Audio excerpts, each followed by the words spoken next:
committee meeting to order. Thank you everyone for joining us. First, I wanted to see if there was any public comment. Do you know if we've received any Haven't emails or received anything? Okay. All right, the first thing I'm going to do is my report, the chair's report, and good afternoon to all of you. I wanted to mention some of the topics from the August board meeting. The board received some similar presentations to what we saw last month regarding the Connected Community Bus Plan network and the new Spare AI customer assistance system. And they very much enjoyed the presentation from Director of Maintenance, Henry Lukasik, on the makeup of PSTA's bus fleet and the differences in vehicle types. And that presentation will be given to our committee next month. They also, you may also enjoy watching the video from the September 10th public hearing on the millage rate and budget, where all public comments on the millage rate and where all public comments, it doesn't make sense. There were several, were in support of maintaining or increasing current PSTA service, yay. The next and last public hearing on the budget will be a week from tomorrow? No, tomorrow. Tomorrow, yeah, and I thought tomorrow at 6 p.m. at the board meeting downstairs. Is it possible for them to tap in on a Zoom at all to see that as well, or you can watch it online, watch it that's live, right. Yeah, that may be interesting to watch as well. Okay, and you can also see recordings of the PSTA board meetings by scrolling down to the meetings part of the homepage on the psta.net site. Okay, then the next item on our agenda is the Forward Pinellas report from Elizabeth. Not much. That's fine. That's okay. I'll just tell you about the toolkit again, about the housing, and I get to read longer because we're all here together. Fort Pinellas County and 7 municipalities have committed to addressing the housing affordability crisis by signing the Advantage Pinellas Housing Compact, all capital. The pledge unites local governments under a shared vision and strategy, guided by the Housing Action Plan, CAPS. As part of this collaborative effort, the partners have developed the Housing Regulatory Toolkit, and I don't have it anymore. There's a nice pamphlet about all the different things that toolkit is involved for the municipalities to take advantage of. Comprehensive strategies that local governments can adopt to support more affordable housing options, approved by the Fort Pinellas Board at their June 9th meeting. This resource serves as a detailed guide to help local governments put principles of housing action plan, which is capital, you guys can look it up, into practice in a way that fits within each community. Fort Pinellas staff will give the committee, their bosses, an informative presentation on the toolkit. And that's more information on the toolkit, which we talked about last meeting. And the best I can do for August 28th, I can't sort through all this stuff, but I'll pass it around. Yeah. Okay, I mean, it's hard to pick out what's relevant to us here in this meeting and track. If you get me digital copies, I can send those out by email. Okay. Thanks. And you know, it's interesting when you talk about the toolkit, that is very relevant, I think, to all of us with transit, Yeah. because affordable housing and good Yes. transit go very much hand in Yes. glove, yes. Yeah, so, good, thank you, Okay. thank you. And that is nice, that's again, one of the things why we, I think, tried to create the interaction between Forward Pinellas and our track, committee, because what they're doing in terms of transportation planning and land use really affects us on our routes. So thank you, Elizabeth. You're welcome. Okay, the next item on the agenda is the approval of the June and August minutes. Motion to approve. Second. Okay, I had one thing I had wanted to, I had printed them out and I had a question. On the meeting before, when we had the statement about the millage rate, the minutes said that, it was the July. Sorry, I should have circled it. But it just basically said that I presented a paper about the fact that we, wanted to make sure that the board understood that we wanted to protect the millage rate for our ridership. And I wanted to see if we could put into those minutes the fact that, in fact, the committee did on consensus with one person declining to agree with the consensus, that we did agree to go ahead with that statement, because I think the record to be in, permanently, I think would be very helpful. Yeah. Motion make the amendment. Okay, Second. okay, did you get that? That was Conrad and the second was Jay? Yeah. Mhm. Okay, thank you. All in favor? Aye. Opposed? Okay, unanimous. And then that was the July, and now we need the August. Same thing, motion to approve the August. Motion. Okay, a motion from Stewart and the second from, was it Conrad? Conrad, Conrad. okay, thank you. Yep. And all in favor? Aye. Opposed? Okay, that passes as well, thank you. Okay, the next item on the agenda is the Cross Bay Ferry contract update. And, no? No, no, good, No. yay, interesting. Sorry, approve the That'd be nice. We did the that. June minutes. We did I'm June. sorry, microtransit improvement. Oh, okay, that's down. Okay, the next then is, I'm sorry, it's Brad Miller gonna talk with us about the North Pinellas Snapper microtransit planning. I would be happy to talk about the ferry, yeah. Take that out. Yeah, Yeah, I forgot to take that out for, I'm sorry. okay.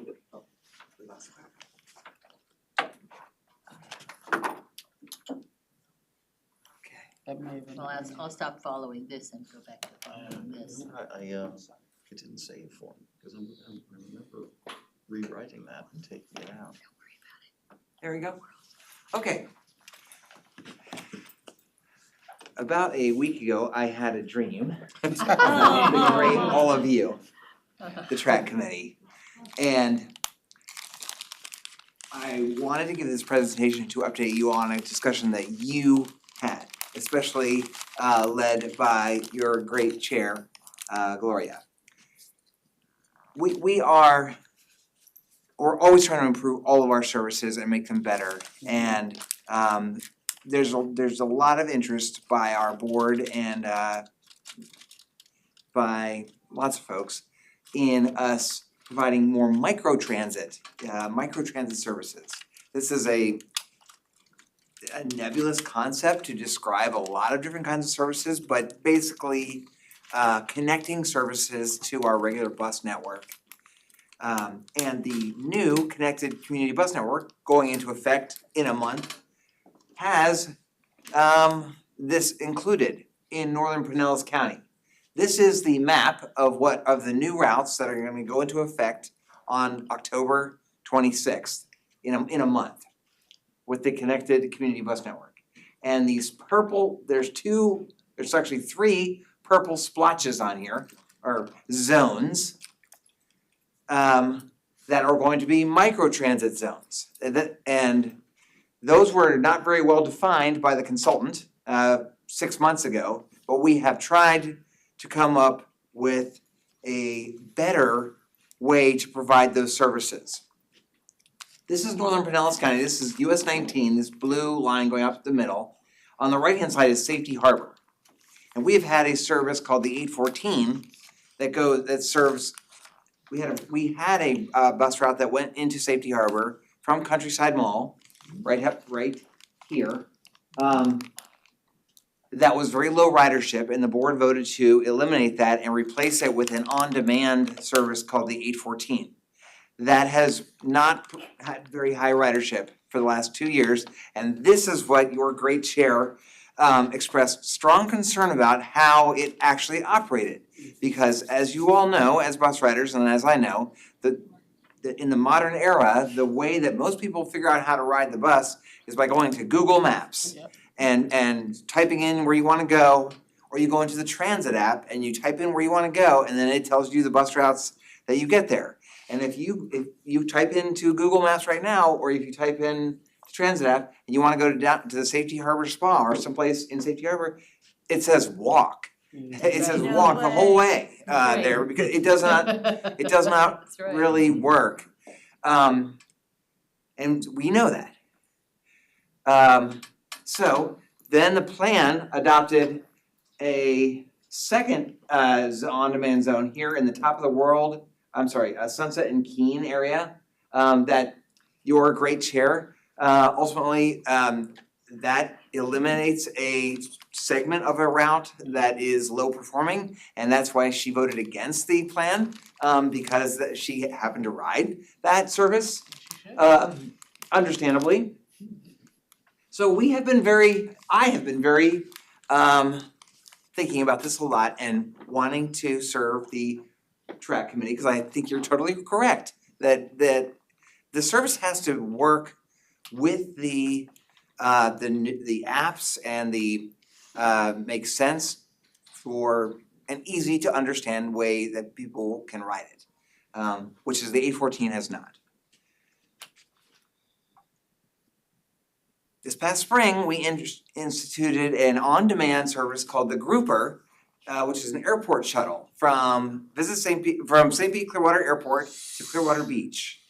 And this has been pretty darn successful. It doesn't carry riders from Pinellas County, it carries people from Indiana and Milwaukee and all these places that fly down on Allegiant Air who want to vacation on Clearwater Beach, and then they catch the Grouper from the airport to anywhere anywhere on Clearwater Beach, any of the hotels, or even in Airbnbs that might be on Clearwater Beach. We have an app, a Grouper app, that allows you to type in your hotel or wherever you're staying on Clearwater Beach, or if you are wanting to go back home, you type in your hotel and it takes you to the airport. It has been very successful. The idea in my mind, part of the reasons it's successful is that it is easy for air travelers to kind of understand what it does. It goes to the beach, and from where I am, the airport, when you get off your airplane, there's big signs that say Grouper $8, and then you look on your Uber app and it's $50, and then you say, oh, maybe I'll take that shuttle bus. I'll check it out, and that is why it has worked. So we have come up with a concept where we're gonna try to make these microtransit zones in northern Pinellas more like the Grouper. And because we're into fish, they're gonna be called the Snapper.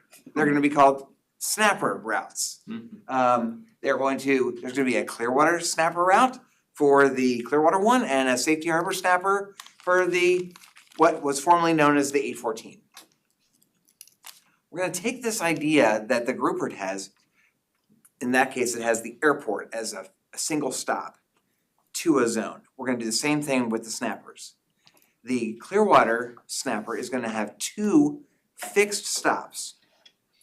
Park Street Terminal in downtown Clearwater, where the bus route starts now, and Countryside Mall. You can go to anywhere in the zone from Clearwater or Countryside Mall to anywhere in the purple zone. Any address you want to in the purple zone, or anywhere in the purple zone to Countryside Mall or to Clearwater. Where you can connect to their fixed route bus service. Same thing in Safety Harbor. You will be able to now connect anywhere in Safety Harbor to Countryside Mall, but just to Countryside Mall, or from Countryside Mall to anywhere in the zone. Kind of like the airport to anywhere on Clearwater Beach. If that makes sense. Harbor makes sense. we are going to make this on demand or what we call walk up. You can stand there at Countryside Mall and Is it we just will one stop? guarantee that the shuttle bus will be there and you can make your reservation right there with the Right. driver. Will there be just one stop at Countryside Mall? Cause there's Oh, yeah, that's a- there's the north side, the south side. I mean, is it just gonna be up at? I don't know the answer to that. Okay. It's a good question. I believe the way we've designed it would be at that, where the main transfer center is on the north side. North side. Okay. Yeah. You could stand there and then sort of reserve your ride and then catch the snapper to your destination in the zone. Or you can use the Grouper app. The Grouper app will now have the airport shuttle and it'll have the Clearwater Snapper and the Safety Harbor Snapper all as options. And then you can make a reservation in advance or right then. And the longest you'll have to wait is a half hour. Oh. Same thing for Park Street Terminal. There'll be the Snapper stop that you can stop there and then go to anywhere, Sunset and Keene or wherever you wanna go on that route. It'll be the same price as the regular bus, 7 AM to 6 PM. We have tried really hard to get this into Google, and I have failed. It is, we have They still failed. don't? Google does not seem to be able to handle on-demand zones. Well, that's not your fault. Google Maps. That's Google's Sure, fault. but Well, Well, if the signs, It's if the not- signs. but we are able to get the transit app to show it. Oh. You will be able to type in a destination in Safety Harbor and it will, or Clearwater, in the zone, and it will say, take like the 19 up to Countryside Mall and then take the Snapper to your destination in the zone. The transit app will be able to decipher this, at least for now, and I'm not giving up on Google, we're gonna get Google to do it. They just haven't been able to do it yet. Can you tell me where the Countryside Mall area is again? It's right here. Countryside Mall is right there. No, where the grade in area is. And You this said- is the grade in area. That's for the Clearwater station, right? Yeah. Where is Well, this, you'll be able to access this zone from either Park Street in Clearwater down here or Countryside Mall. It'll have two and what stops. about the other one?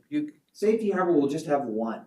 Safety Harbor will just have Countryside Mall as its only place where you can go to or from. Okay. Okay, thank you. We're gonna try this and I think it'll be more successful and easier for folks to use. And so hopefully the ridership will And go there's up. bicycles too? Which buses? No, Which buses They are don't they have using? bicycles on the front of the buses? It's not a big bus, it's one of no, those- it's gonna be a small bus without a bike rack on it. But it will still be wheelchair accessible, correct? It will be wheelchair accessible, it'll take the Flamingo card, you can tap on it, same as the regular bus. This is how I would envision most people would do it. You would get out your transit app, you would wanna go to someplace in Clearwater there.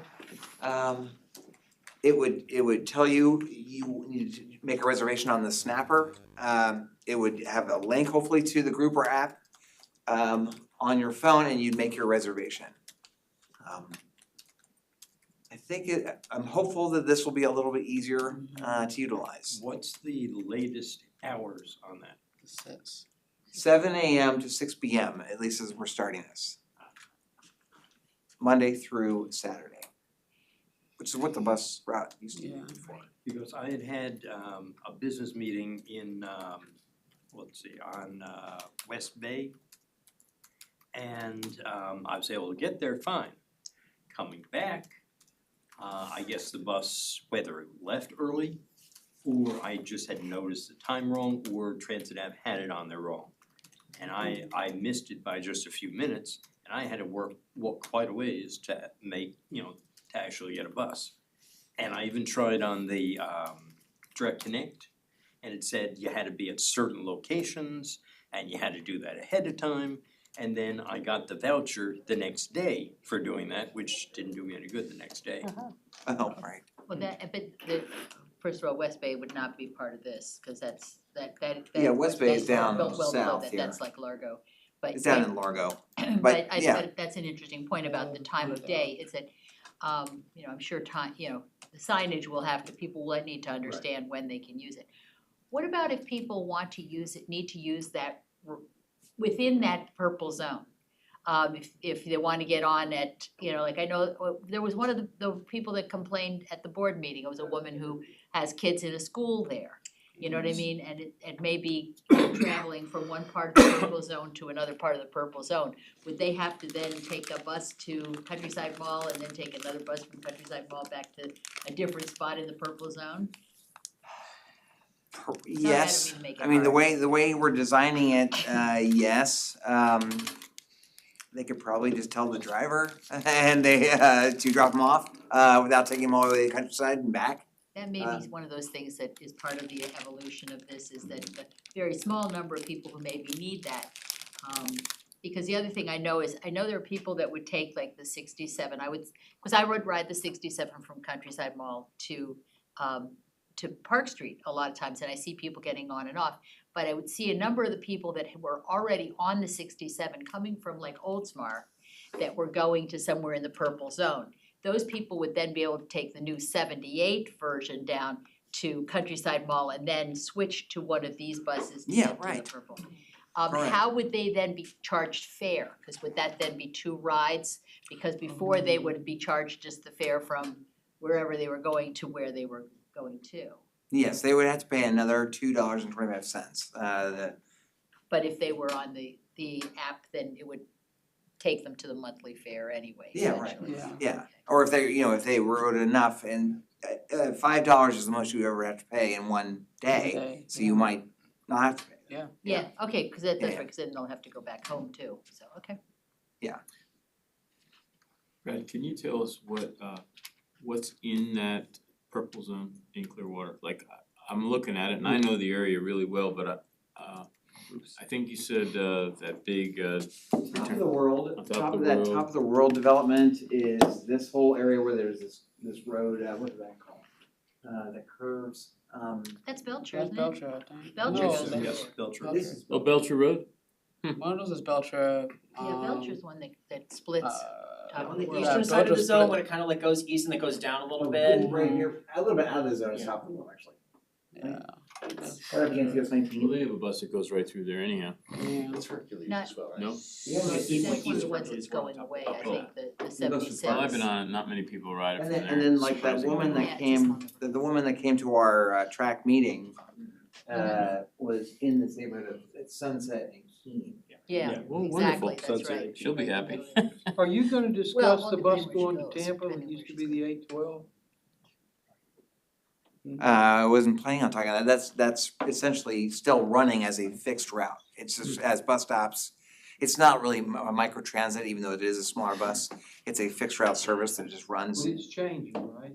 Yes, it is, well, it's slightly changing. Yep, it is, so there's no longer gonna be a Route 812, it's now gonna be a variant of the Route 78, which will be the 78A. So that will go between Countryside Mall and Tampa, and it's now gonna operate 7 days a week, so there'll be Sunday service Oh. rather than 6 days a week. Until 9 o'clock. And that's starting when? That's starting October 27th. And then you could actually have a one-seat ride from Park Street Terminal in Clearwater all the way to Tampa if you so wished or needed to make that trip. To the western. So the bus will go from downtown Clearwater all the way to Northwest? Yes. Yes. Or it'll Wow. go from Countryside to Northwest? Yes, that's correct. Same bus. Same bus. Stopping there, yeah. Yep.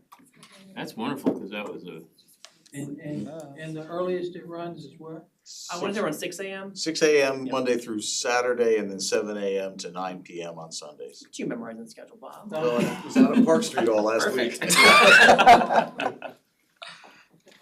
You have a launch 9 date? PM on Sunday. 9 p.m. every day. date? October 26th for the full October network. 26th, yes. Okay. Although this starts on Monday, so it's the 27th, October 27th. Now, the microbuses, are they hybrids or electric or ICE or what? They're gonna look like a PSA Access van, cause it's a Oh, like van a Ford formerly known Transit? as a PSA Access van.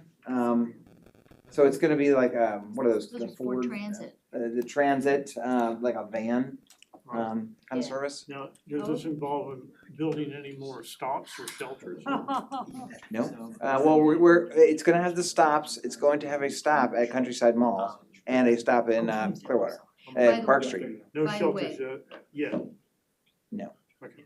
Cause it's on demand in the zone, it'll go to there will be no bus stops in the zone, cause Yeah. it'll take you to anywhere you wanna go in the zone. By the way, when you do this, with the Countryside Mall stop, I can tell you, because this is the battle I always fight. Where that major bus stop is right there, It's terrible. and a person getting out in a wheelchair It's not ADA has accessible. no way of getting, remember when we had I know. a thing there, I could not get to the parking lot because there is no curb cut there at all. So Oh, that you need to sucks. work with the mall management to get that made a little bit more, that may be a good opportunity for them to make that point more accessible, because right now, and I know you took a bus to the mall one time, and I told her, the only place you can safely get into the mall is on the south driveway. side, you can't do it on the north side. Really? Right. Oh. Right, Except car lanes, active car lanes. I mean, yes, if you get on, if you're gonna access this from the north side, it'll have to pick up, there's no way to get onto the curb, so you'll have to be picked up in the driveway. So It's not when very you're safe. doing this, I talk to the mall people periodically too, so we could probably put together a whole plan to make it more convenient so that the mall would be more interested, who knows, but That would be great. I know the mall is not always very cooperative, but still. But they have to violate ADA. If they think it'll make Have to money. violate Nah, ADA. not, the fact that they don't kinda, or they get away with not having to. It's kinda complicated. Yeah. Well, if that's the case, then how's the snapper going to pick up wheelchair users if they cannot access? That's what we need to make sure that that's, Yeah. that's right, that's all. I mean, we do Because- have wheelchair users, use the regular bus there and get off at the north side of Countryside Mall. And then they're Sure. loaded on from the driveway into the mall where the cars go. Right. That's the only place. But those transit vans, actually, you access the wheelchair from the back largely. And so that was one of the problems we had with the Jolly Trolley too, because the old Jolly Trolleys, the wheelchair access was from the back of the vehicle, and they had it going by the mall, cause they had the Jolly Trolley going between the mall and Safety Harbor for a while. And when I took one to the mall, they had to literally let me off in the car lane because there was no way to get me to a sidewalk. And so it was, I'm just saying, that's one of the things where we might get tripped up, and so I wanna make sure that we do this very carefully here. Well, certainly, services, with vehicles that have the lift off the back are much more challenging. I know that the vehicle that they're using for the Safety Harbor service today, which will still be available, is a Side one, yeah, side okay, and some one. of the Jolly Trolleys are now too, but yeah, okay. But It's the a good point, we'll the see if access we can get a vans side lift not. vehicle for both the snappers. Okay, Yeah. alright, gotcha.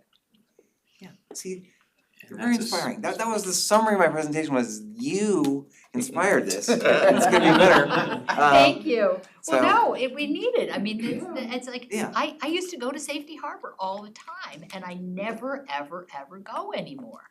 And and when I'm meeting friends for lunch, we used to meet in Safety Harbor. We don't do that anymore. And Nice so place. there's businesses that are losing, I mean, maybe it doesn't account for a lot, but it counts for some.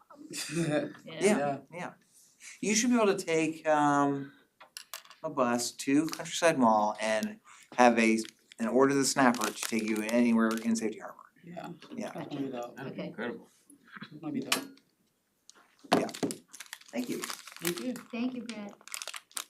Well done, Fred. Yeah, and good luck with this. I wanna see it be successful. Same. I'm shocked the grouper was successful. It doesn't work both ways. I Yeah. hoped it would be, but I couldn't imagine. Same here. Can't beat the Yeah. price. Like you said, Well, they like- had captive audience and beat the existing price. 50 or 8. Yeah, and That's also- 100 or 16, you know? And also if there's good signage, people who are coming in from out of town, a lot of times, especially like any foreign travelers or stuff like that, it's like, I don't wanna have to bother renting a car, it's like, if I can get Right. out to the beach, they complain about that at Tampa Airport too. It's you know, like- $18 a day to park your car at Tampa International now, so I mean, The best story I heard about the grouper was that there was a volleyball team that was all going to a girls' volleyball team that was all going to Clearwater Beach. And they got off the plane and I think the bus holds 16 people and there were 16 players and a male coach. And so they had a vote because They leave the we coach, yeah. also have a contract with the taxi, with the taxi cab company. So if there's like one rider on an airplane, we just send them in a cab. The team voted that the coach had to go in the cabin and then the Oh. That was pretty good. Against one. Perfect. That's great, good story. Okay, our next item then is going to be Devin Deal talking to us about the ridership history. Which- Good afternoon, my name is Devin Thiel, Planning and Data Analyst Manager. As you guys know, we've been kind of throughout this year celebrating 40 years of operation by PSTA, so Remembered my credits. awesome, yeah. Oh, And so I'm gonna kind of talk through what 40 years of ridership looks like, what we've done that's influenced our ridership, and some of the external factors that have influenced our ridership, and how that kind of stacks up nationally. So first of all, what you see here is PSTA's ridership from 1984 to 2024 in millions. I'm sure looking at this right off the bat, there's probably a few trends you can see, and we'll get into those. The yellow line is nationwide transit ridership divided by 1,000. So national ridership in billions lines up really well with our ridership in millions, and so dividing that by 1,000 gets you to a line similar to our ridership, so you can kind of see the trends. Right off the bat, you see that really large drop in national ridership during COVID. But again, we'll talk about some of those trends in a second. So we know there's external factors that influence ridership. One of the larger increases in ridership we saw early on was whenever gas prices surged post Katrina. We saw that year over a million additional rides to the previous year. We see something similar in 2008 when the economy crashed. We saw what was at the time our highest ridership in PSTA's history. And then that ridership kind of continued to decline or to increase with the economic crash all the way through nearing a really large drop through the pandemic. You might notice that our drop after the crash doesn't really coincide with a large drop nationally. And there's a few reasons for that. When we get to things that are in PSTA's control that we've done that influence ridership, some of the largest changes, both increases and decreases, were in response to things that we as an agency did. So following what was our highest ridership in history in 2008, we cut service because we're running out of money after the economic crash.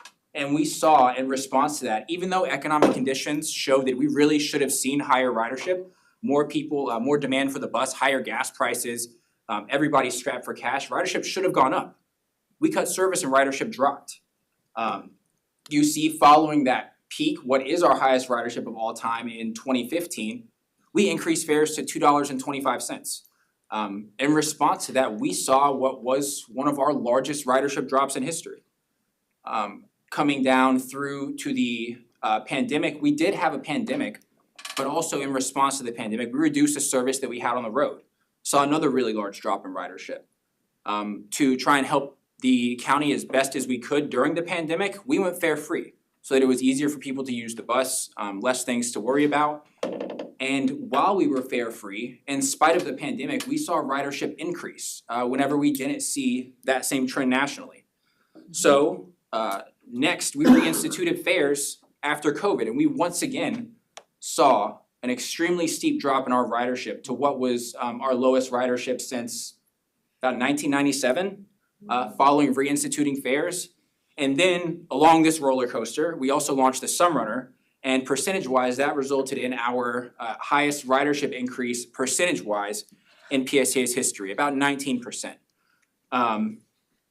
So these are the things that are in our control. We saw the things out of our control. When you stack them all on the same graph, I think it tells a really interesting story. There are things that are out of our control that influence ridership, the national trends and things like that, but how we respond to those national trends drives our ridership almost equally as much.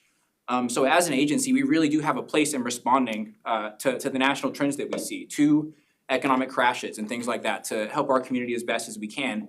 And whenever we do things like going fare free, or launch new services, we see ridership increases. And when we do things like increase fares or decrease service, we see ridership decreases. And so just stacking these up over the last 40 years, 3 of our largest ridership changes in PSTA's history have been in the last 5 years. I think that's a testament to kind of the volatility of everything during the pandemic and how we were trying to respond to that. You also see 2 of our larger increases, the gas prices surging post-Katrina. We know gas prices have an impact on transit ridership, and we see the housing market crash. Again, one thing worth pointing out is 2 of our largest decreases in PSTA's history is whenever we increase the fare. So we know that there's a really strong relationship between the price of the fare and how much people ride the bus. And with that, I guess I'm happy to take any questions that you guys might have about anything you see up here or anything else. Yes, sir. Well, with launching the Sunrunner being the highest of all 6, part of that, I'm sure, is the first few months, they were fare free. Yes. We did see ridership drop from about 90,000 to the mid 60,000s after we instituted fares in the Sunrunner. It's pretty consistently been about mid 60,000s. So that ridership that we lost when we instituted fares, it's slowly coming back, but we did see a big drop after we instituted fares. You're correct. There was also that the lack of fares was after being publicized as being to X time, it was cut off like 2 months early, I think, 2-3 months early. 1 month, it was I think it was 1 month early, but yes, you're correct. Yes, sir. As a veteran, and even though I don't need the free bus pass because I get one from you, I've been asked by a lot of people, evidently someone started a rumor that they were going to cut the veteran free bus ridership out next year. Is that in fact true, false, or we haven't decided, or? I have not heard anything about that. That was instituted by the board, and as far as I know, Brad, that would have to be cut by the board. Yeah, it's false. What, okay, so the rumor that you heard is false. We're gonna keep the veterans free rides. So it's starting in December, veterans will be able to renew their ridership cards. Yes, right. Thank you. Right.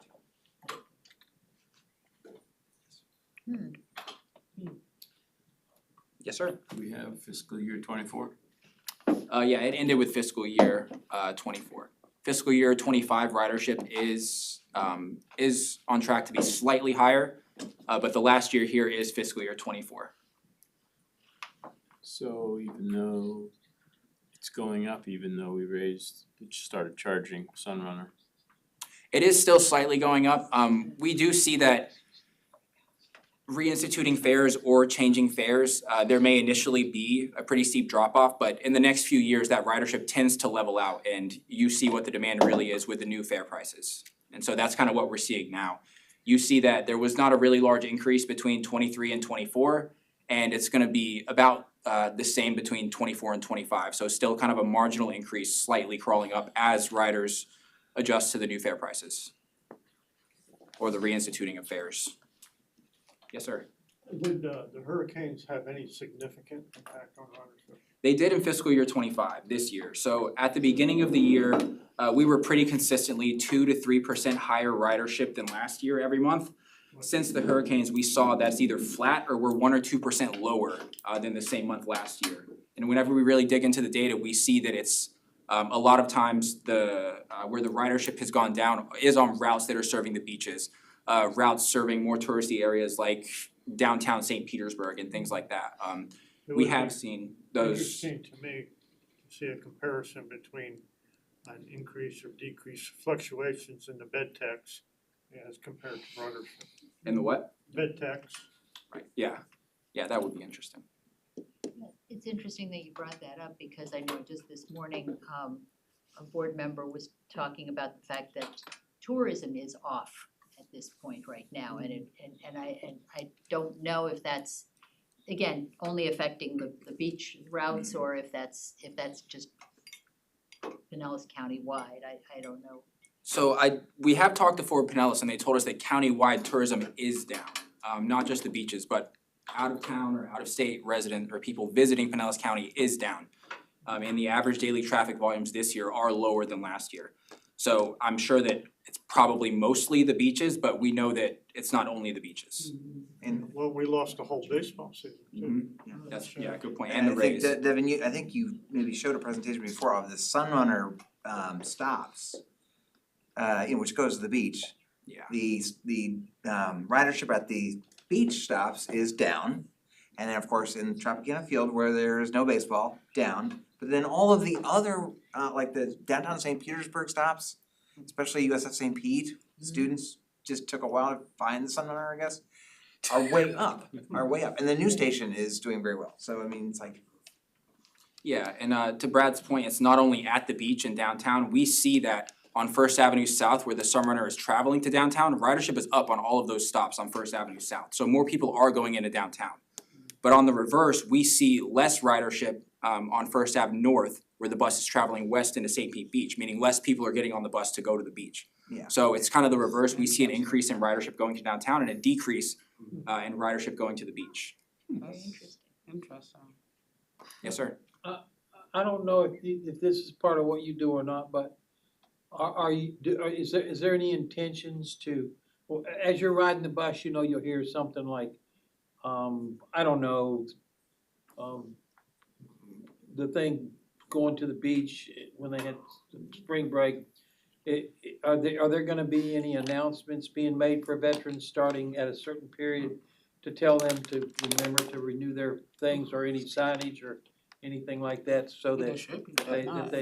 that they understand that they are gonna get their bus pass and they can start in December, and you know what I mean? I do know what you mean, I'm not sure about that, I will follow up on that though. Is there someone here that We'll have to look into it. I know it's gonna be something on social media, but right now, actually, we might be able to get those announcements in because the database, I don't think is finished being rebuilt for October 26th, so, We're getting close. yeah. So I would have to get it. So let me see if I can get those in. Okay, thank you. Yes. Yeah. Yeah, go ahead, no, go ahead, Mark. Is Clearwater Beach, are those routes going out to Clearwater also down Yeah, just like St. Pete? The Suncoast Beach Trolley, the Jolly Trolley routes, they're all down compared to last year. By how much? 5% roughly, 5 to 8%. It was more extreme after the hurricane, we saw a 15 to 20% decrease in ridership on the Jolly Trolley. I think the beach trolley was even lower in the few months after because of all the flooding and shutdowns on the beach. They've rebounded, but they're still lower than they were last year. And I think if you've been on the beaches, you see there's still a slew of businesses shut down. Yeah, exactly. John's Pass, they see 30%. So, Really, wow. I'm falling behind in the news feed, but isn't there some plans to enhance, from St. Pete to Clearwater Beach, causeways in the road, make it larger, bigger? I'm not sure about that. There is, and I think there is, and there's been some public input to it. And I just wonder if we could sneak in a bus lane there somewhere. I don't know about Similar to sneaking in a bus Sunrunner. lane in Pinellas County. We're not getting no more bus lanes in Pinellas County. I'd love to, but I don't know. Not with this. People's. Yes. That's a tactful description. So are we, my question, it's not affecting now, but like, it's really interesting to me, the giant drop when the fares went up. Cause it only went up 25 cents, the fare was $2 before. And not to see such, okay, I'm a huge data person, so I've looked at other transit systems and like the ones in New York, they also had a giant drop. Their peak years were all also 2014, 2015. So in my mind, I thought it was a national thing, and to see it's not. It's wild to me. Could it be any other reason besides the fair as to why we dropped from 15 million to 11 million before the pandemic? Yeah, so I think you're spot on that the fairs probably didn't cause all of that, but 2015, 2016 is about the time that I think most people would consider the economy fully recovered from 2008 or right on the edge of recovering. Tourism picked back up around that time. So there's a lot changing. I think we know that whenever the economy is down, there's higher demand for bus service. So that's also part of it, you're correct. It's interesting though, because when you talk about the fairs, I love what you were talking about with the group, or the fact that people are going, this is what it would cost to take an Uber, and this is what it takes, it's almost like even with the fare changes, we need to maybe keep telling people just how cost effective bus ridership is, or you guys have heard me say this 100 times, but it's like, for me, it's like any retired couple, you can have, I always say, a PSTA bus is my second car, is our family's second car. We don't need to have two cars, and so it's an awful lot of money that can be saved, and so the more that we can tell that story, it sounds like family budgets really can drive a lot. Absolutely. And I just don't think we've seen the full impact of the hurricanes. And there's an example right there. Where I live, hundreds of cars that people keep there all year and use 4 months out of the year were demolished. And are they gonna replace all those cars? Right. Or is something going to happen like she suggested? It's a different world. Yeah. But the demolished cars should mean more ridership, Yes. not less. I would think, although You think? Unless people just moved away. Yes. What is our Lord, words? Percentage towards 2019, pre-pandemic, our ridership. Pre-pandemic, Yeah, there's a term and I can't remember right now. Like the percentage, how close are we to getting back there? we're about $1 million under Okay, what we thank were you. in 2019 on our fixed route system. Okay, so we're still like 10% down from there? We're like 15% for fixed route, it's about 85%. 15%, yeah. Okay, cool, that's actually fairly high. We're recovering. Yeah. It's been slow crawl, but we're recovering. Well, any other questions? No. Well, thank you very much. Thank you That for your was time. fascinating, and obviously this is a group that's very interested in that as well. No, I think we all are, because we live it day to day, so, yeah, absolutely. Okay, that's what was the other business we talked about? Switching the initiative. Oh, yes, okay, Bob was telling me, we had 2 initiatives this year. One was to try to get our board riding the buses. A few of them have, most of them haven't. That we're going to, apparently kick back up You'll a be little hearing now that the weather's getting cool. We'll get them, we'll try to get them out there. But the other initiative dealt with, getting involved in a cleanup, and that would seem to have gone nowhere with a number of the organizations that we were trying to reach out to. And so there was a suggestion made that we, that instead of focusing on that we maybe, well, maybe you can explain it better, Bob. I was just saying that you swap out, going out and helping us publicize the community bus network, the change at the end of October. And it's something that you can do, it's gonna be very easy, because all we would ask is that when you're riding, let the other passengers know that big change is coming October 26th, and they should go to the website or find one of us, cause we're gonna be all over the place, and ask so we can help them plan what's gonna happen after the 26th. Here's a question, can you maybe let us know when you're going to be at an area like a Countryside Mall or something like that, that we can join you and be an extra voice talking about the Connected Community Bus Plan is coming? Yeah, I can send you, we usually keep them on a master calendar, I can send that out to Yeah, like Track. you've done with going out to the beach, and then we could maybe sign up. Or maybe when there's a ride along, I know that that recent one was only pretty much, the Chamber of Commerce, but there have been the ride-alongs, so I think that was when I first met you, was on a ride-along. Oh, yeah. And maybe do more of those, especially, We'll right have around staff the riding. changeover, yeah. We already have staff riding buses. But that's a little bit, we've got staff, they're signing up piecemeal. Because we're fitting in with our other duties as well. Sure. So, Bob, all these festivals we have this time of year, we're getting festival season. And does the PSTA ever put out a tent and have an outreach program? Yes. Okay, and so perhaps we could volunteer to work that outreach program, as track members. I've worked 3 so far this past 90 days for 3 different organizations. And we track how many people stop and talk to us and we'll give out. And it's 400 to 500 people that actually stop and ask questions and take literature. So sometimes we sell them junk or we sign them up. But it seems to work. We just did the Gecko Fest. Indian Shores has one that's kind of off the beaten path. But even if it's not right on the bus line, I think the effort to, in general, knowledge, these people come from everywhere. A lot of them are down here for a short time. What's the third one? There's Locotopia or Shopatopia, and I did Shortcut. I mean, it's huge. Some of these are very big. Yeah.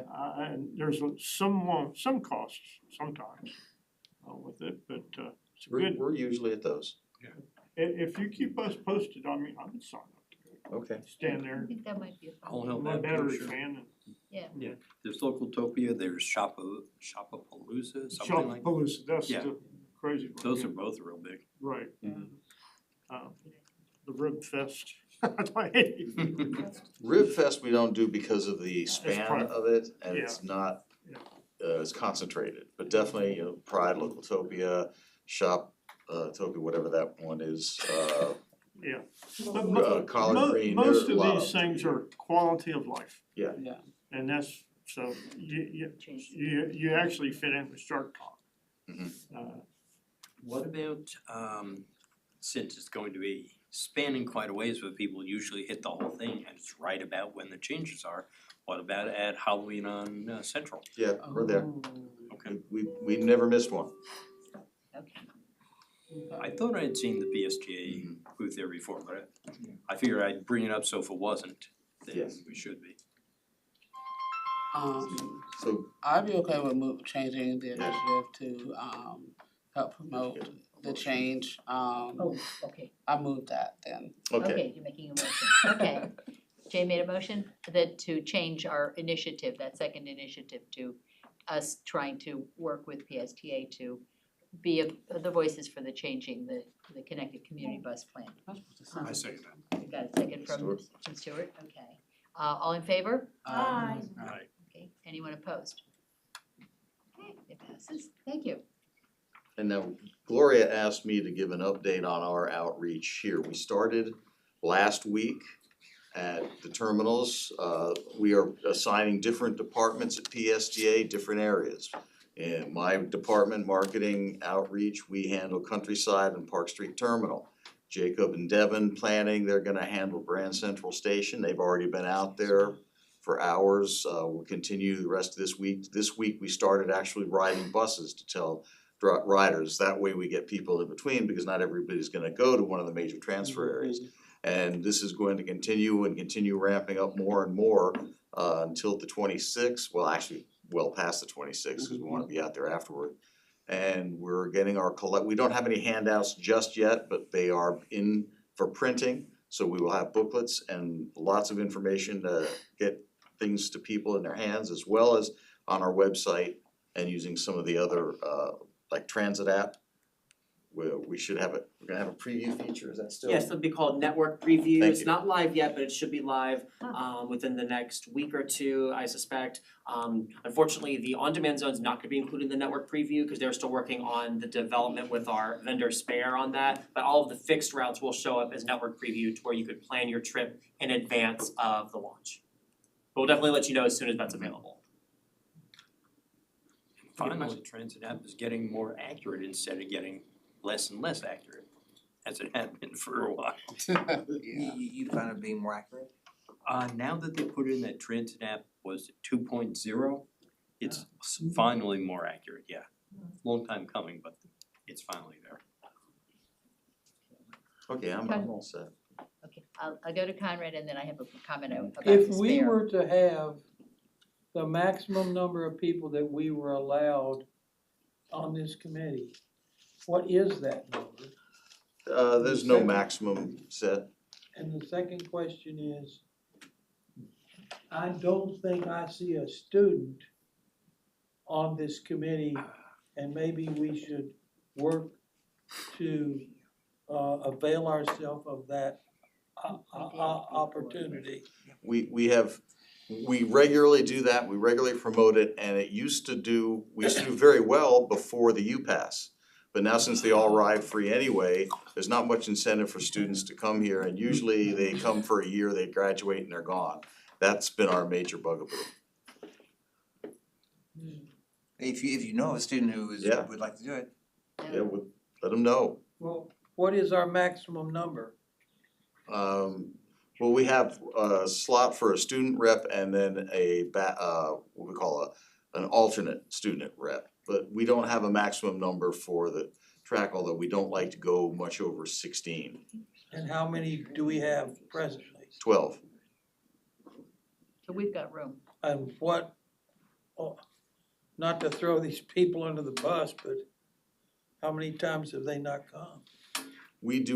I don't know off the hand, but we do keep after every meeting who attends and who doesn't. Okay. So it's possible that we could utilize more warm bodies? Oh, yeah. Yeah. Especially a student. Always. Well, what is the UPass? It's a universal pass we have with we have got it with schools and businesses.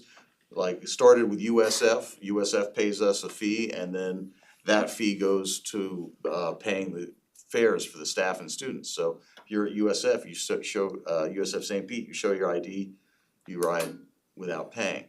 And then we also have it for businesses like the Trade Winds and the Hilton, the Marriott, Sandkey, Sheraton Sandkey. Okay. Isn't Eckerd College also on the? Yeah, SBC, the Pinellas County School System, not Pinellas private Technical. schools. Well, Pinellas are we- Technical. Do we have any points of contact or anything with those people where possibly there's a bulletin board that we could put up a flyer, would you like to? Because sometimes, I know that when I went to USF, that for one of my courses, I was required to do some type of Community service. community service activity, and this would qualify for that, requirement. Yeah, Mm-hmm. that is a good idea. Yeah, thank you. Good We'll idea. we'll ask them to put something out, we usually do ask them to put it in their, whatever their student newsletter is. Okay. I had one, Maxwell, go ahead. If we really need a student, I've thought about going back to Pinellas Technical. Then you can, but you're That's already a fine. member of our committee. I We can haven't- switch your designation. For the record, I haven't paid a bus fare since 2018. Because There you I go. went from being a student at P-TECH to the pandemic to joining track. Okay, the one last thing I was gonna comment is about, we had seen the presentation about the Spare, the IT customer service lines. And I had a very funny story about that. I've talked with the imaginary person several times, setting up the thing. But this was stunning. I was doing a reservation and at one point, we were having a lot of difficulty finding a time when they could pick me up. And then she said, well, you're technically outside the allotted time, you know, like 5 o'clock, it's the reserve time. And it was 3:30 in the afternoon, and I said, no, you're incorrect, it is only 3:30 in the afternoon. And she said, you are right, I was wrong. And so I wanted to tell you that the bot actually apologized to me and admitted fault, which is something humans are far less likely to do. So I thought that was really, and yes, it has worked very nicely, it's, I'm gonna talk to that bot instead of my wife from now on. yeah. That's right, well, they're never wrong. Okay, does anyone else have any other comments or questions? Yes, sir. I do. If you can hear me? Spark was gonna talk about, so I was waiting to bring this up for that, but is the 34 South, is that going to continue running when Spark starts? Because Hello? Spark is only limited routes. I know, like with the Sunrunner, there's still the trolley for the in-between routes, it's less often than it used to be. The Spark is, the 34 south of Grand Central will be going away when we launch the Spark. Okay. It'll just be the Spark. Okay. I wasn't sure, so. Roman has a question. Roman, did you have a comment or question? Oh, you actually can hear me, nice. Yes. Can you hear me now? I didn't see where you were, I guess, did you? I saw the thing in the corner earlier. Yeah. Was it? Thank you so much. Quick rapid fire. So I did ask bus drivers on the major change, and they don't know usually. Well, I haven't found a bus driver that knows how things changing, but maybe that was designed like that. So I'm not trying to say anything about bus drivers. I'm saying, could they get an update so that also they could share with? Or maybe it's too much work. It's fine. Just a thought. No, they are getting trained and they will have Okay, get it, materials okay. as soon as we can get them printed. And that reminds me of one other thing, when you're out there talking to people and you're riding, encourage them, come to our website, we've got the new schedules there already. And for God's sakes, we are not gonna demolish Grand Central Station. Oh, wait, that was a rumor? Good. Yes, that is the latest I rumor, have we are not heard not that. demolishing Grand Central Station, Maybe they were thinking because probably because of Park Street, yeah. Perfect. And you're saying, Bob, that there will be some handouts in buses, right, showing new routes, right? Yes. That would be super helpful. Thank you Yes. for doing that. Appreciate that. Quick random question. I always saw that our Sunrunner has free Wi-Fi, but apparently when I talk to drivers, it doesn't. And I use Sunrunner in the past week like 4 times, not a single time it had a Wi-Fi. Roman, email me the bus number because the entire network Okay. should have free Wi-Fi. Okay. Yep. Thanks. And a But weird Sunrunner question. Oh, sorry. Go ahead. Sunrunner does have the connections to charge your phone. Yeah, they do have. Yeah, You for can charge your phone. Yeah, but no Wi-Fi 4 times. It's fine. And also, there's a weird situation when I used. I use a app. It shows a bus stop, but it was a new bus stop for me next to a restaurant, and I'll email you that. But the bus never stopped, and I was a little bit surprised. And then I looked at it. Oh, wait a second. There's no bus stop. So app shows that bus stop exists, but physically, apparently, it was removed. And I wonder how many cases like that we have. I don't know, I'd have to look into that. Let somebody. Yeah, I'll send you that. Yeah, Cool, send thank us you. the location. Could it Yep. just be Yeah, a let us sign know the down? location because Yeah. we may have removed it and then not taken it out of the database. Right. Thank you. Could just be a sign down, it's still a bus Yeah, stop. I mean, There's no sometimes sign. like contractors or a car hits a sign and then it doesn't get Doesn't- replaced. I know for a while there was one that was down on 58th Street North.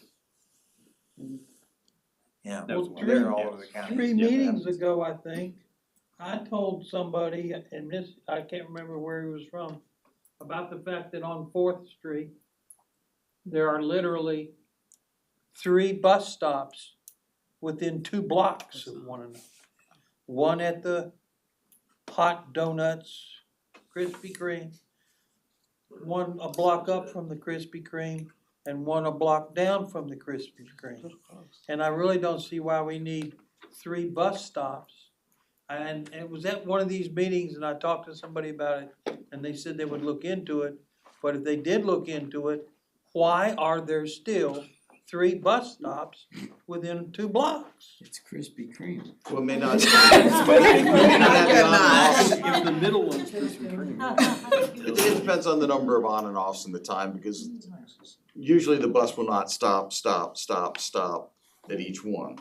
Sometimes you'll get an extra stop put in for someone who may be Yeah, but the dealing with bus physical driver, disability. cause the 100 bus drivers are, and I agree with them that this is supposed to be an express. Because literally, somebody got off at the first bus stop, and then the bus had to stop again at the Krispy Kreme, he's going, what up?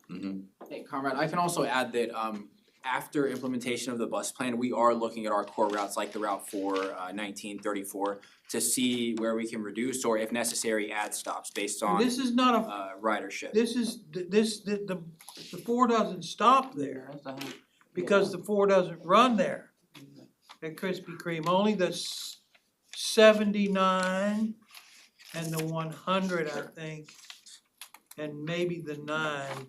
No, But- yes. So there's no more 4 there. With the implementation of the bus plan, we know that we're gonna see changes in travel patterns, and as part of that, we're gonna look at stops on all of our routes and see where we can remove or add stops as necessary, and I'm sure that's something that we're gonna look at as part of that effort. Okay. Rick? Well, I think Maxwell had a comment first and then. Uh, and then Richard. Also, on the Route 4, there's a stop I've noticed. It's completely useless. It stops in front of what used to be a YMCA that hasn't been open in more than 5 years.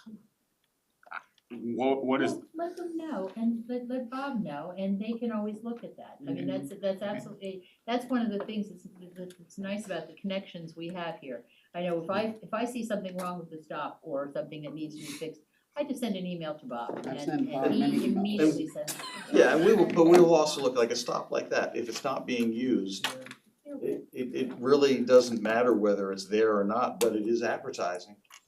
I mean, maybe someone's going to the Pete's Bagels that just opened up last month, but that location was also an abandoned building since 2020, so for at least 5 years, there was a bus stop with just an abandoned lot, an abandoned building, and another abandoned building. Why?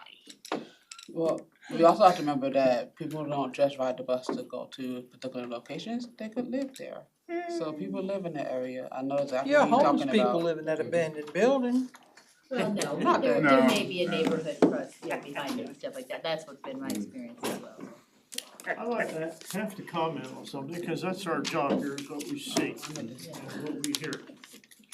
And let's roll the clock back to when we really had big pushback against the Sunrunner. And that's the bus I ride all the time. And that's the bus I encourage all my neighbors to ride. And some of the pushback, they renamed the Drug Runner. Or you remember all the trash talking that was going on. And I witnessed a little bit, but especially just the weeks before they ended free fares. I remember the sheriff and the beach people were making, I thought, bizarre statements.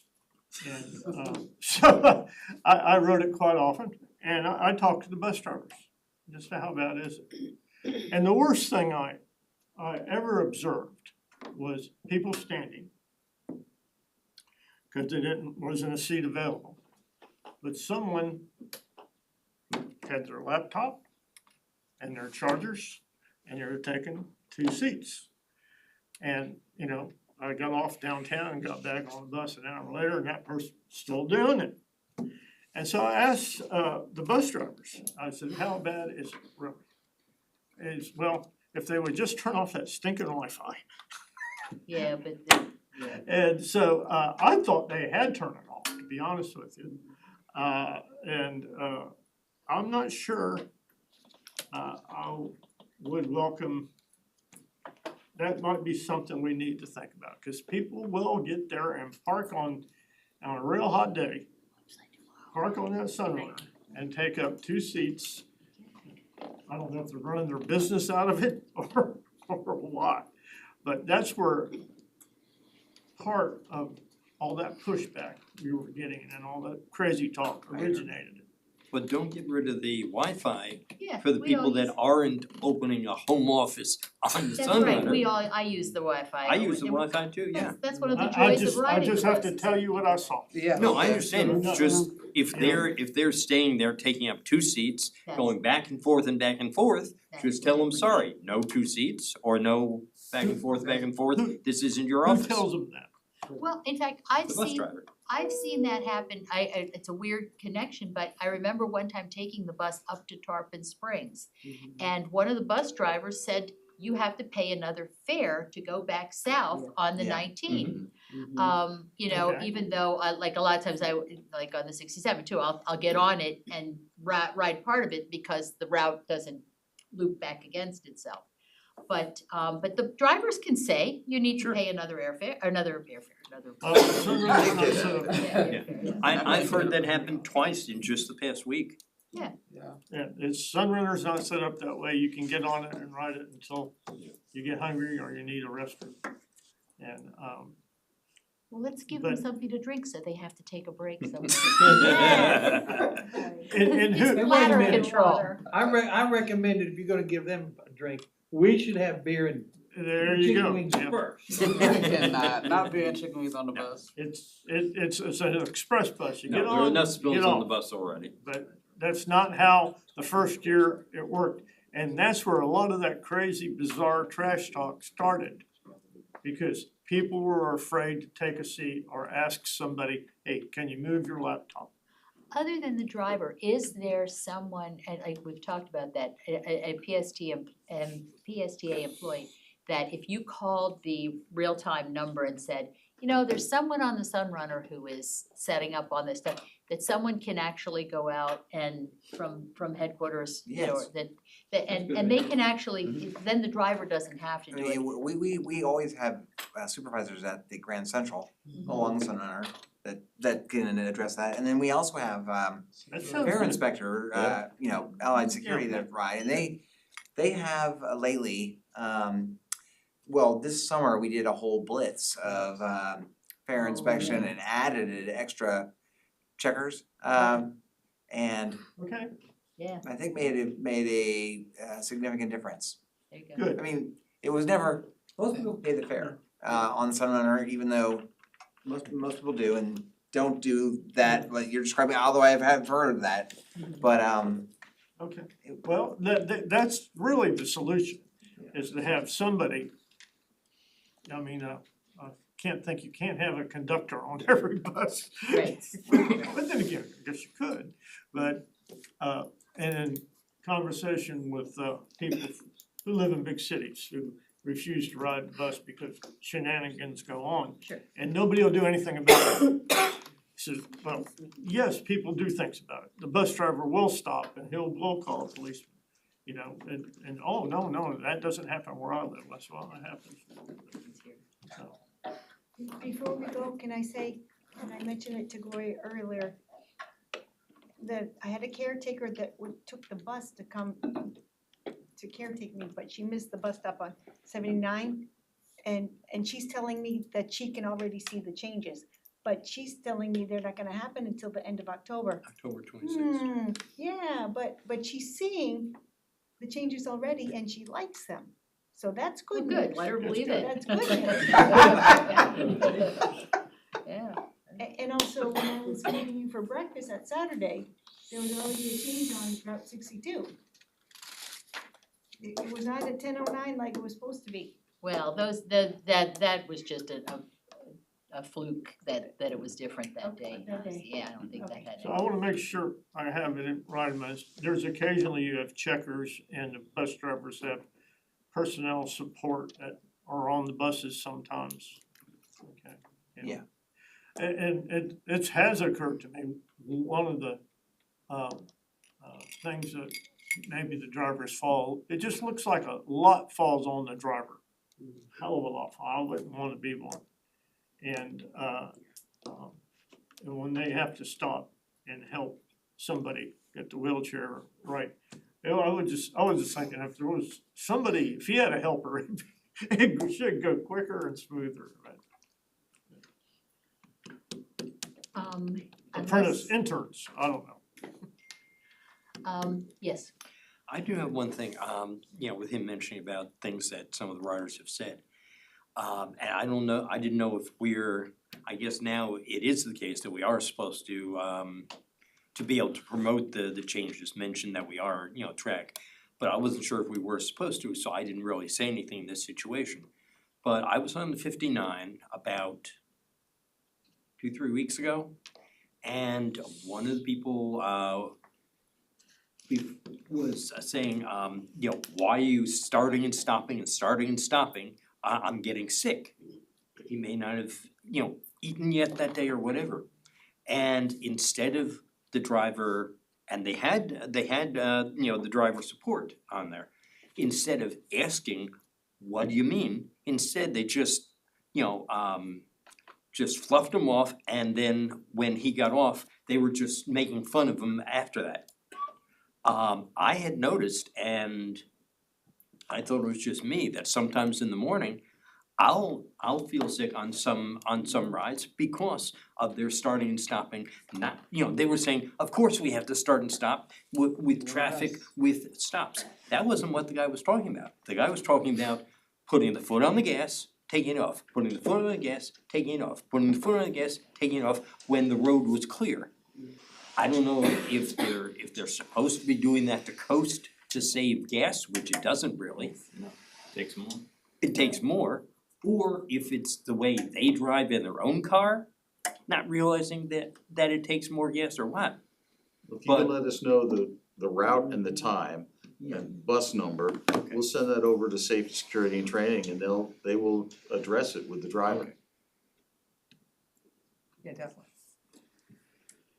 So still don't say anything, even if they, even if somebody mentions something and then they don't. I mean, you can say, you can do whatever you want, of course, but you certainly have you should definitely, if you can, email Bob the bus number and what happened, and we'll. Okay. Yeah, because I wasn't Each sure of you are until. VIPs and they have highlighted each of your names, so if you email, you can talk priority, check me out. It's a pretty common thing. The certain drivers, there was one 300X driver and it was like all the way over the bridge, we were going. I'm on a bus and I'm getting Yeah. seasick, it's ridiculous. It's just a Any bad more? habit they've gotten. Are there any more comments for open comments? Motion adjourned. Second. No, go ahead. Okay, regarding the Sunrunner and specifically Grand Central Station, I can't tell you how many times I was on the Sunrunner westbound, got off at Grand Central Station, Second Street. to walk a block over to see, oh, there goes my northbound bus, it just left, and I have no way of catching it, and the next one's not gonna be for 20-30 minutes, I'm gonna be late for work now. That's, like the way it's set up at Grand Central for the Sunrunner, it doesn't work. It's too far of a walk, especially now. Yeah. And I don't even wanna think about trying to make that dash in a wheelchair. Yeah. So Eastbound, it's easy. eastbound is easy, westbound, Yeah. no, you're not gonna catch your northbound 34, you are not. And you can have the Sunrunner call ahead and ask your bus to stop. In theory. Except drivers, never Yeah, in do it. theory, when I tried to do that, oh no, we're not allowed to. Mhm. Okay. Or we're on a different radio frequency, we can't, physically can't. Yeah. Didn't we deal with this about a year ago and it turned out one dispatcher was on radio frequency and another one was on another, but they were sitting right next to each other. They are right next to each other, we can give you a photo. Pardon?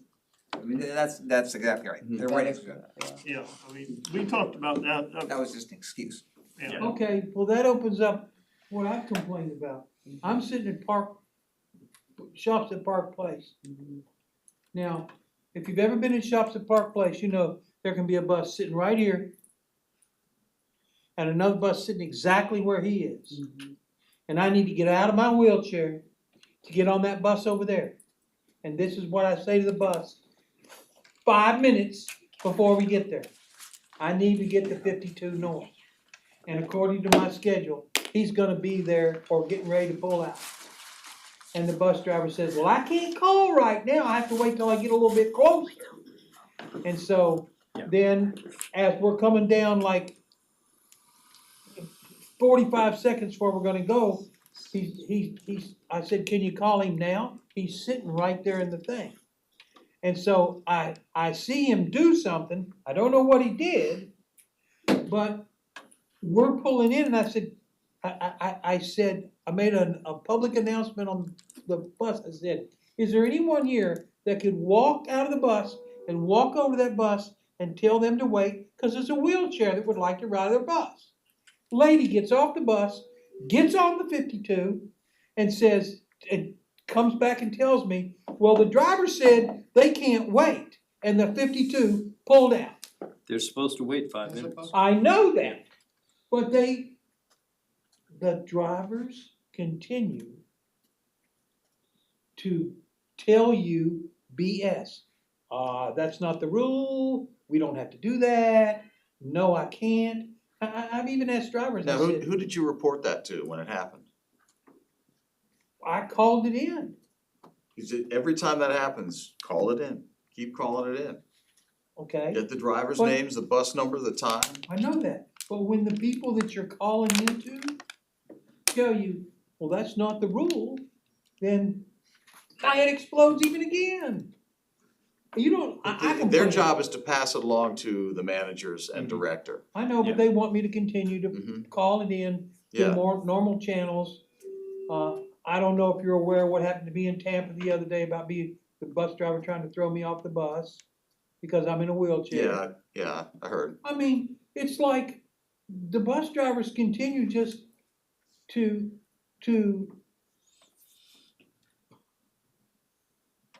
you know, I wonder how the other people that aren't as savvy or as much of an a-hole or whatever it is that I am, how these other people are getting treated, because a lot of people tell me, when I tell them, you know, you tell us to be good ambassadors, and I try to say the good things and all that, I tell them this and that.